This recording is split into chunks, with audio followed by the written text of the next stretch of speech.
Bonsoir à tous pour cette nouvelle émission de Mediapart Live. À partir de 20h30, nous allons parler de Bernard Tapie sans Bernard Tapie, qui avait promis de venir débattre avec son meilleur adversaire, Laurent Mauduit, que tous les lecteurs de Mediapart connaissent. Mais finalement, à la dernière minute, il a préféré ne pas venir échaudé, a-t-il dit, par le dernier article en date signé par Laurent dans les colonnes de Mediapart. Ce n'est pas pour autant que nous ne parlerons pas de l'affaire Tapie, de ses enseignements et de ce qu'elle nous dit au miroir de la démocratie. Et en dernière partie de soirée, à partir de 21h30, nous reviendrons sur les révélations de René Bachmann dans Mediapart sur le programme secret de développement d'armes chimiques par le dictateur Bachar el-Assad avec de nombreux invités.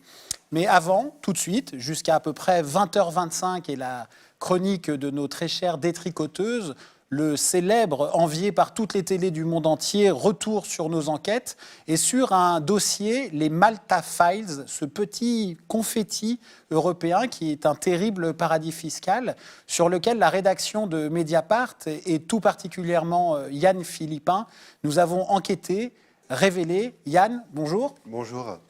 Alors, avant de rentrer dans le vif du sujet, les Malta Files, ça fait partie de ce qu'on appelle les leaks, ces phénomènes de fuite de données, de data, dans lesquels, à force, depuis maintenant un an, tu t'es spécialisé à Mediapart, puisque tu avais piloté avec Michael Hachdenberg les Football Leaks, dont on avait beaucoup parlé à la fin de l'année dernière.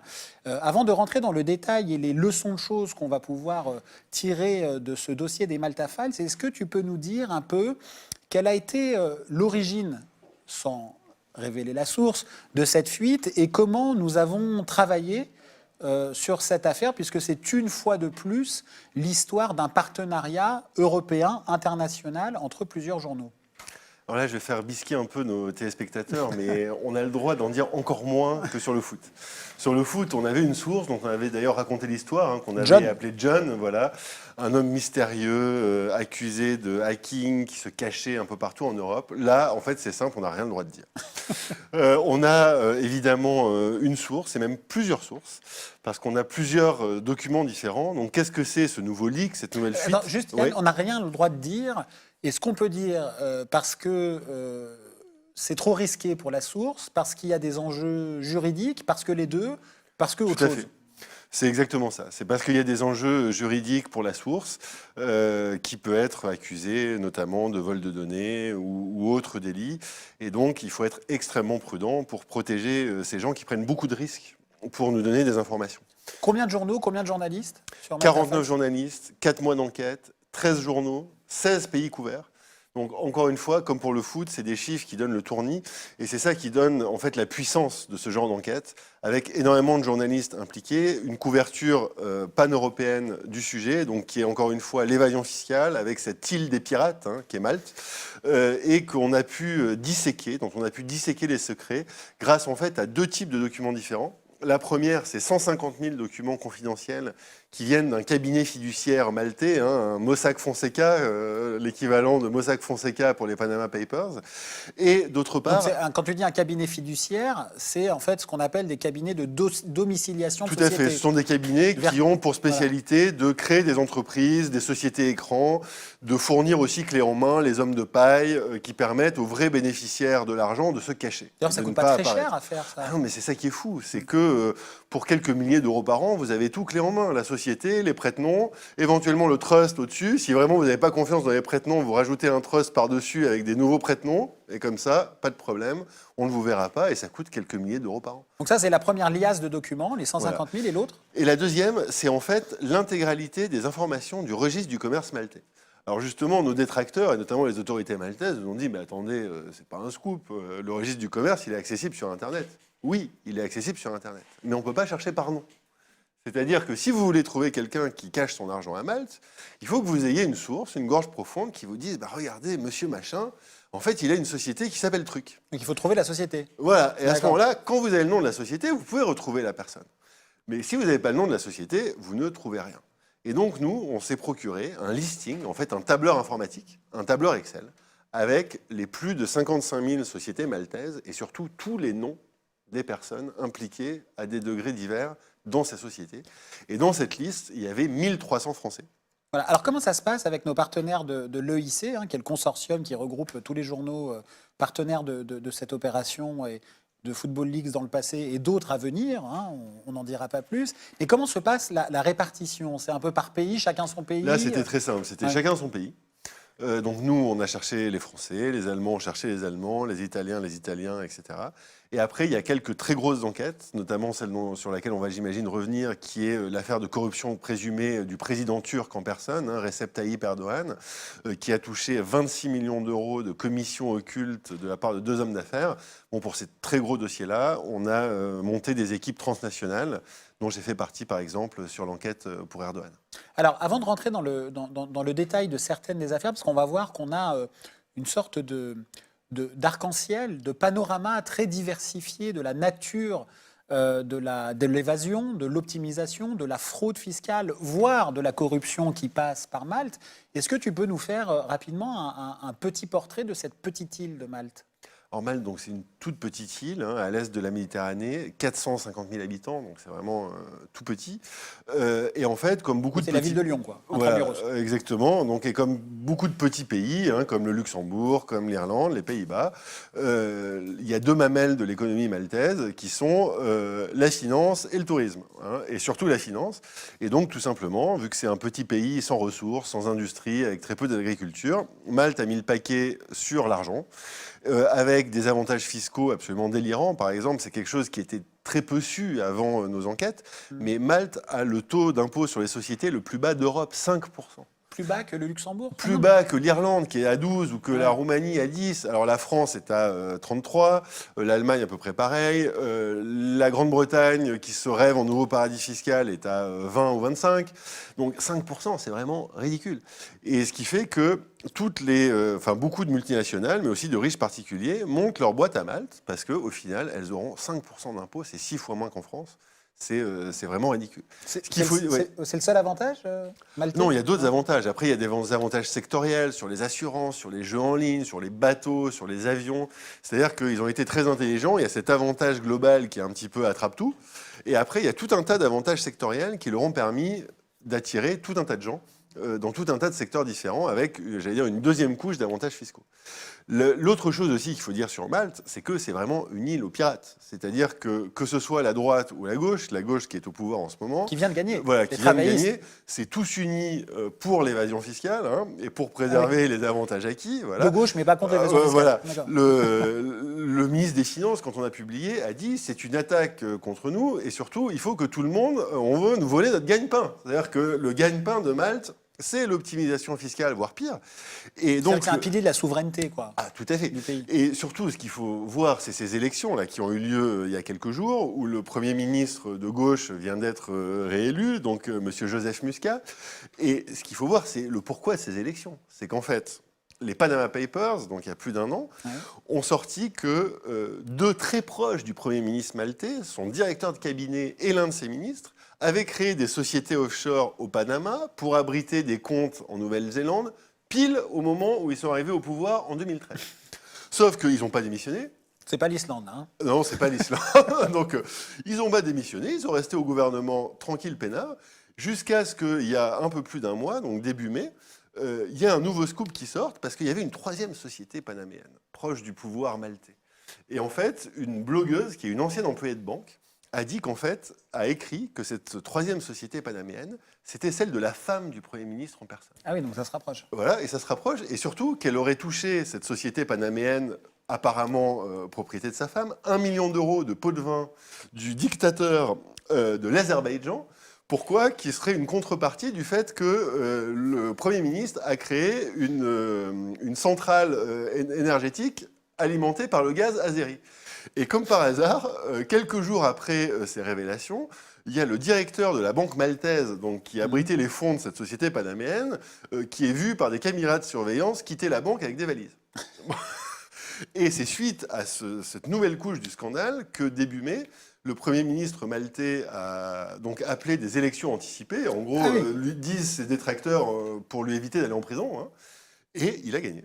Et donc, il a été relégitimisé par les urnes. Donc, si vous voulez, au niveau affaires, c'est un petit peu un croisement de Nicolas Sarkozy et de Patrick Balkany. Ouais, c'est pas trop un Corbyn, c'est pas trop un Corbyn anglais, c'est plus un Balkany de Levallois. Et du coup, il a été réélu. Et évidemment, il a juré de défendre le système maltais envers et contre tout. Est-ce qu'on sait ce que ça rapporte à Malte, ce système d'appauvrissement de tous ses voisins, européens et extérieurs, et quel est par conséquent le manque à gagner pour l'Europe, dont nous avons encore la démonstration qu'elle abrite des paradis fiscaux redoutables? Alors, c'est ça qui est complètement fou dans cette histoire. C'est que Malte est membre de l'Union européenne. Malte préside l'Union européenne jusqu'au 30 juin, depuis le 1er juillet et jusqu'à la fin du mois de juin. Donc on a un pays qui est au cœur de l'Europe, qui préside actuellement l'Europe, et qui, tous les ans, prive les autres États de 2 milliards d'euros. C'est-à-dire que tous les ans, il y a 2 milliards d'euros qui s'évaporent dans les caisses de la France, de l'Angleterre, de l'Espagne, de l'Italie, de l'Allemagne, dont on est privé. Et là-dessus, Malte se fait un peu plus de 250 millions d'euros. C'est-à-dire que, vu qu'ils ont un taux de taxation ridicule, eh ben c'est 2 milliards en moins pour nous, et c'est 250 millions en plus pour eux, parce que malgré tout, ils taxent un tout petit peu. Ah, c'est un grand invariant de l'évasion fiscale. Hein. L'enrichissement d'un seul, c'est l'appauvrissement de tous. Et ce qui est fou, c'est que l'Europe tolère ça. C'est-à-dire tolère que le pays qui nous préside en ce moment, qui préside aux destinées des 27, nous vole, en quelque sorte, parce qu'il faut bien appeler les choses par leur nom, 2 milliards d'euros par an, en toute impunité et sans aucun problème. Alors, on va y revenir. Si on entre dans le détail des révélations, je disais tout à l'heure qu'on avait une sorte de panorama très diversifié de la nature des investissements qu'on peut faire sur cette petite île de Malte. On va de l'optimisation fiscale à l'évasion fiscale, à la fraude fiscale, c'est-à-dire on utilise le paradis fiscal comme un lieu de l'évitement de l'impôt. Puis on va dans des domaines beaucoup plus ténébreux où le paradis fiscal, ce qu'on retient peu, mais ce sont des boîtes noires qui, à l'abri des lois communes et des lois internationales, permet de dissimuler l'origine et la destination de l'argent sale. Et là, on entre dans des phénomènes criminels, de corruption massifs. Si on prend ces catégories les unes après les autres, qu'est-ce qu'on a découvert sur le premier volet, en quelque sorte, qui est celui de l'optimisation et évasion fiscale et des pratiques maltaises? Alors, ce qu'on a découvert sur le premier volet, qui est de l'optimisation et l'évasion fiscale, c'est déjà des très grands noms, que ce soit d'entreprises ou de grandes fortunes, qui utilisent les avantages maltais. Dans les grandes entreprises, on a Renault et PSA, qui sont quand même deux entreprises qui ont l'État à leur capital et qui ont éludé respectivement 57 millions et 62 millions d'euros d'impôts. Les entreprises avec l'État à leur capital. Plus de 100 millions. Plus de 100 millions, 119 millions à L2, sans aucun problème. Il y a Auchan en plus. Voilà, il y a Auchan en plus, et avec Auchan, on arrive à 141 millions. Ouais. Voilà, mais ces deux entreprises-là sont très emblématiques parce qu'elles ont l'État à leur capital. PSA, il faut quand même se rappeler que pas plus tard qu'il y a 2 ans, enfin 2 ans et demi, l'État a injecté 800 millions d'euros pour sauver le groupe de la faillite. Et malgré ça, PSA fait un bras d'honneur à l'État en éludant 57 millions d'euros d'impôts à Malte parce qu'ils ont créé là-bas leur filiale d'assurance. En fait, toutes ces grosses boîtes ont des sociétés d'assurance internes qui ont des avantages fiscaux massifs à Malte. Et donc, qui sont en fait des sociétés boîtes aux lettres. Par exemple, quelque chose qui nous a beaucoup fait rire, enfin rire ou pleurer, ça dépend, c'est l'une des sociétés d'assurance de Renault qui fait 108 millions d'euros de chiffre d'affaires avec un salarié maltais, qui est sans doute le plus productif du monde. Voilà. L'employé du mois, l'employé du mois chez Renault. Voilà, ouais. Voilà. Et quelle a été la réaction, alors je connais un peu la réponse, mais de l'État français? Rien. C'est-à-dire qu'en fait, ils n'ont même pas fait semblant de s'indigner. C'est ça qui est fou. Ils passaient sous un tunnel. Voilà, on est quand même en pleine campagne des législatives. Il y a quand même une vraie demande de justice fiscale. On a un nouveau président et un nouveau gouvernement qui s'apprêtent à faire des choses assez dures en termes de réforme du Code du travail, donc d'assouplissement de tout un tas de règles au niveau des licenciements, etc., qui s'apprêtent à augmenter la CSG, qui est un impôt injuste, parce qu'il n'est pas progressif, qui va peser sur tout le monde. Et là, on voit qu'il y a 2 boîtes avec l'État au capital qui éludent plus de 100 millions d'euros d'impôts. Et non, on a appelé Bercy, les services de Bruno Le Maire. La réponse que nous avez faite, c'est légal et l'État n'est pas majoritaire. Donc ils font même pas semblant de s'indigner. C'est circuler, il n'y a rien à voir. Tout roule, tout va bien. Alors, c'est pas pour faire du tir au pigeon, mais il y a des noms très divers et connus dans les Malta Files. Ça va de Christian Clavier à Xavier Niel. Est-ce que tu peux nous dire un peu le type de profil qu'on retrouve là-bas? Alors en fait, il y a de tout. Alors déjà, dans les grandes fortunes, il y en a beaucoup qui y sont allés pour mettre leurs bateaux ou leurs avions. Parce qu'il y a parce des que avantages fiscaux là-dessus. Alors, on a Xavier Niel, le patron de Free et propriétaire du Monde. On a Claude Perdriel, qui a mis ses avions, le fondateur du Nouvel Obs. Stéphane Courbit, Love Group, l'énergie, la télé, le producteur de Cyril Hanouna. Hubert Martini, le patron de Altran, qui est un géant des services informatiques.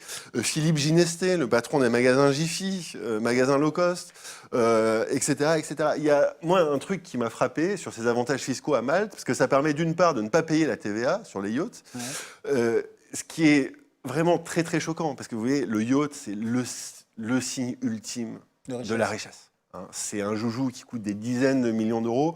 Quand vous avez ça, c'est que vous avez déjà le château, la Porsche, bon, voilà, vous avez la totale. Et donc, quand vous avez les moyens de vous acheter un joujou comme ça, a priori, vous avez les moyens de payer vos impôts en France. Et il y a un exemple qui m'a vraiment frappé, c'est Maurice Ritchie, qui est un patron pas très connu, mais qui a une boîte qui s'appelle AK Technologies, qui est pareil, un géant des services aux entreprises. Sa fortune, c'est 300 millions d'euros. Et grâce à Malte, non seulement il économise sur la TVA de son bateau, mais il économise aussi sur les charges sociales, les cotisations sociales de ses salariés. Et ce monsieur, sur une hôtesse, qui a passé l'été à bord de son yacht, qu'on a pu documenter. Donc sa fortune, c'est 300 millions d'euros. Et grâce à Malte, sur le salaire de cette hôtesse, pour un été, il a gratté 3 600 euros. Donc vous voyez, un monsieur qui pèse 300 millions d'euros s'est mis à Malte pour gratter, économiser 3 000 euros sur le salaire d'une hôtesse. Mais dis-moi si je me trompe, probablement. Qui travaille un été sur son bateau. Mais probablement qu'il dépense plus en frais d'avocat ou d'homme de paille pour contourner l'impôt que ce dont il aurait dû s'acquitter. Non, je pense pas. Je pense que s'il le fait, c'est rentable. Parce que cette hôtesse, celle-là, on l'a retrouvée, mais il y a tout le reste de l'équipage, c'est sur plusieurs années. Voilà, donc au final, il y gagne, bien entendu. Et Xavier Niel, pour faire le lien un tout petit peu avec le débat qui viendra après, le bateau qui lui cause les malheurs journalistiques dans Mediapart et le paradis à Malte, il se trouve que c'est l'ancien bateau de Bernard Tapie. Tout à fait, c'est le Phocéa, le fameux Phocéa mythique, qui fut le plus grand du monde. Qui a été conçu par un grand navigateur qui est mort très peu de temps après, Alain Colas, qui ensuite est devenu un symbole du bling-bling. Mais il se trouve que Xavier Niel en a racheté la moitié via une société maltaise, avec ses associés qui sont les frères Rosenblum, qui sont les fondateurs d'un site de e-commerce très connu qui s'appelle Pixmania. Et en fait, ils voulaient faire un business avec ce bateau, et ils l'ont mis à Malte parce qu'ils espéraient bénéficier des divers avantages maltais. Et sauf que ce qu'on raconte, ce qu'on a découvert grâce au Malta Files, c'est que l'affaire a tourné au roman noir et que finalement, non seulement ils n'ont pas fait de bénéfices, mais pour essayer d'en faire, ils ont confié le bateau à un homme d'affaires plus que sulfureux qui s'est retrouvé soupçonné de trafic de drogue, de trafic d'armes, de trafic de faux passeports. Avec un nombre de passeports. Voilà, avec des passeports diplomatiques de complaisance qu'on a vu pendant qu'il s'occupait du Phocéa atterrir en Papouasie-Nouvelle-Guinée en provenance du Mali dans un Boeing avec des soutes énormes, etc. Donc je vous passe les détails. L'un des associés était sur un bateau qui a explosé en mer. Enfin, c'est exactement, un polar. C'est un polar. Et il se trouve que 6 ans plus tard, Xavier Niel et ses associés n'ont toujours pas récupéré le bateau qui moisit quelque part au large d'une île malaise. Quelle est la réaction, si tant est qu'il y en ait une un peu univoque, quand tu appelles tous ces gens, parce qu'évidemment, dans notre métier, on doit respecter ce qu'on appelle le débat contradictoire, la confrontation avec les personnes concernées par les faits qu'on révèle. Et qu'est-ce qu'ils te disent? Est-ce qu'ils reconnaissent assez facilement que, bah oui, c'est de l'optimisation fiscale et alors, c'est légal, j'ai rien à vous dire? Ou est-ce que parfois, il y a un peu des souplesses d'adducteurs dans l'argumentation pour expliquer que, mais non, vous faites fausse route? Comment ça se passe, cette relation au moment de la confrontation? Alors, ça, c'est heureux quand même, mais l'évasion et même l'optimisation, c'est-à-dire la réduction des impôts de façon légale, pas très morale, mais légale, ça reste quelque chose de très honteux. Quand même, heureusement. Par exemple, Renault, PSA, Auchan, c'était le minimum syndical, quasiment aucun commentaire, ou alors 2 phrases de langue de bois. Certains ont reconnu une partie des faits. Je pense par exemple à Claude Perdriel, qui nous a dit que, par exemple, son yacht, qui lui était au Luxembourg, pas à Malte, mais ça on l'a découvert grâce au Malta Files. S'il l'avait mis là-bas, c'est en partie pour économiser les charges sociales. Luxembourg qui est une zone portuaire très connue. Voilà, où il n'y a pas la mer, mais il y a des idées pour économiser les impôts.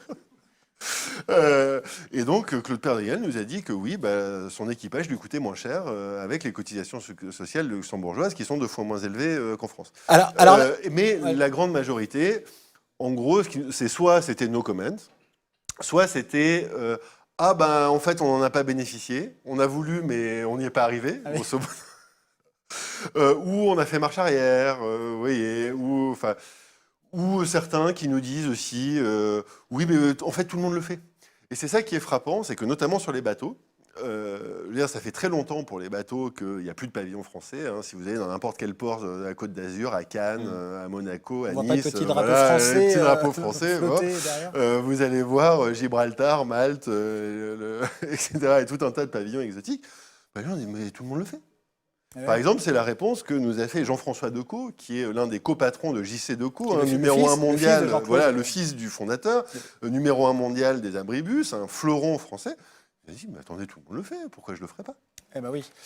Alors là, on a rempli la colonne optimisation, évasion fiscale, et puis il y a l'autre colonne, ce que je disais tout à l'heure, où le paradis fiscal peut être le lieu du blanchiment et de la dissimulation de l'argent sale, du crime, de la corruption.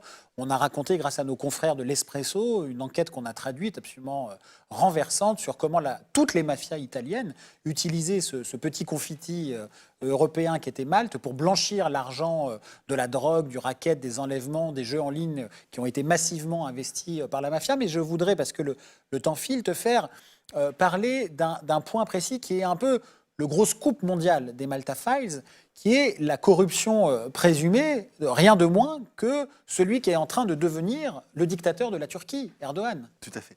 Alors juste quand même une anecdote sur ce fabuleux papier sur le blanchiment de la mafia italienne. Il se trouve que la mafia italienne a blanchi son argent à Malte avec le fils d'un ancien Premier ministre. Ouais. Et l'actuel Premier ministre, qui est pourtant d'un bord politique opposé de l'ancien, quand on a sorti cette info, donc qui a été publiée quand même dans 6 ou 7 pays en Europe simultanément, il a dit « je le défendrai ». C'est mon adversaire politique, mais le fils de l'ancien Premier ministre, je le défendrai envers et contre tout. Un homme qui a quand même blanchi l'argent de la mafia à Malte. Donc ça, c'était pour fermer la parenthèse sur les mœurs politiques la mafia maltaises. italienne, Erdogan. Voilà. Donc Erdogan, c'est une histoire complètement folle, où on voit quand même que le président turc, donc avec toutes les dérives autoritaires qu'on connaît aujourd'hui, purges massives, arrestations, etc., suite au coup d'État raté de 2016, en fait, c'est fait tout simplement offrir un bateau par 2 hommes d'affaires proches du pouvoir. Alors quand tu dis un bateau, c'est pas C'est un voilier, un tanker, un c'est un pétrolier, c'est un navire pétrolier. Alors on voit la photo. Voilà, on le voit, donc l'Agdash, ce navire pétrolier, donc le clan Erdogan fait dans le pétrole, dans le transport de pétrole, avec en plus des soupçons que le pétrole qui est transporté par ces bateaux est d'origine douteuse, qu'une partie de ce pétrole serait en fait du pétrole originaire des zones contrôlées par Daesh, par l'État islamique, qui serait entre guillemets blanchi et mélangé à du pétrole propre dans le port turc de Ceyhan, où à cause de ce bateau.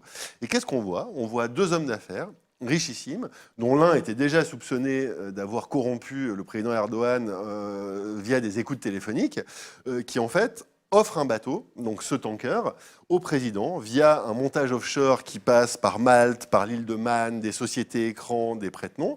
Et ce qui est très drôle, c'est que le premier homme d'affaires, qui s'appelle Mubaris Mansimov, ce qu'il faut savoir, c'est que c'est un homme qui a obtenu la nationalité turque des mains d'Erdogan, qui a obtenu tout un tas de marchés publics turcs après avoir offert le bateau au président Erdogan. Qu'est-ce qu'il fait? Il achète le bateau et il emprunte de l'argent pour l'acheter. Et ensuite, il le transfère à la famille du président Erdogan. Mais sauf qu'il dit, attendez, vous n'avez pas remboursé le prêt quand même, je m'en occupe. Et donc, il loue le bateau, et grâce à ça, c'est lui en fait qui paye le prêt. Et ça fait combien ça? Et ça fait une grosse vingtaine de millions d'euros, le remboursement du prêt. Et une fois que le prêt est remboursé, on va quand même pas se fâcher. Hein. Donc on continue à louer le bateau, un peu moins cher, parce qu'il n'y a plus le prêt à rembourser. Mais c'est quand même, si ma mémoire est bonne, 1,5 million de dollars qui continuent à rentrer tous les ans, encore aujourd'hui, dans les caisses du président. C'est-à-dire c'est le beurre, l'argent du beurre et le sourire de la crémière. C'est-à-dire non seulement le bateau est gratuit, mais en plus je te le loue. Et donc ça fait du cash qui atterrit à Malte et qui ensuite va dans d'autres paradis fiscaux comme l'île de Man. Et c'est là aussi où on voit l'importance de ces enquêtes, c'est que les Maltais, qu'est-ce qu'ils disent? Ah, mais oui, c'est vrai, on est compétitif, mais en gros, on n'a pas trop le choix, quoi. Il faut bien vivre, hein, on n'a pas d'argent, on n'a pas de ressources, il faut bien vivre. Donc oui, on ne fait pas payer beaucoup d'impôts, mais c'est pas grave, c'est propre, tout le monde le sait.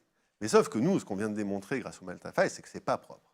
Parce que à côté de l'optimisation fiscale, il y a quoi? Il y a ces fameux cabinets fiduciaires qui vous donne clé en main des sociétés écrans, des prête-noms. Et grâce à ça, qu'est-ce qu'on peut faire? On peut faire de la corruption. Via Erdogan, on a aussi démontré que le Premier ministre turc, le numéro 2 d'Erdogan, avait 140 millions d'euros planqués de patrimoine offshore, voilà, Binali Yildirim, dans des sociétés écrans à Malte et aux Pays-Bas. On a documenté nos confrères italiens des sociétés offshore d'hommes d'affaires italiens et iraniens impliqués dans du trafic d'armes avec l'Iran et avec des pays africains via la Libye. On a documenté des commissions offshore dans le milieu du tabac, d'une société suisse qui s'appelle SICPA, qui fait du traçage des cigarettes, qui met des petites vignettes sur les paquets de cigarettes pour empêcher la contrefaçon, qui faisait énormément de lobbying en France et qui, en parallèle, distribuait des millions d'euros de commissions occultes via des sociétés offshore à Malte. Donc c'est ça l'arrière-cour des paradis fiscaux. Et comme la lettre volée d'Edgar Allan Poe, c'est sur la cheminée, c'est sous nos yeux, et pourtant l'Europe ne fait rien. Merci Yann.